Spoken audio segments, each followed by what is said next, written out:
Handa na ba kayo, Northern Luzon? Hindi biro ang Bagyong Julian. Naka-high alert na ang Northern Luzon habang lumalakas ang Bagyong Julian. Malakas ang ulan, malakas ang hangin at posibleng gumawa kaya mahalagang maging handa. Nagbabala na ang pag-asa ng malakas na ulan, malakas na hangin at posibleng landslide. Mag-ingat ang mga nasa tabing dagat dahil sa storm surge at malalaking alon. Pinaalalahanan tayo ng mga lokal na opisyal na gawin ang lahat ng kinakailangang pag-iingat. Kung kayo ay nasa mapanganib na lugar, maghanda na sa posibleng paglikas.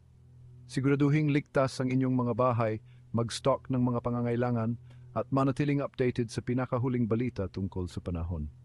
Inaasahang magdadala ang bagyo ng malakas na ulan at hangin na maaring magdulot ng pinsala sa infrastruktura, agrikultura at mga tahanan. Ang kaligtasan ninyo ang pinakamahalaga. Sundin ang mga tagubilin ng lokal na opisyal at manatiling ligtas. Paparating na ang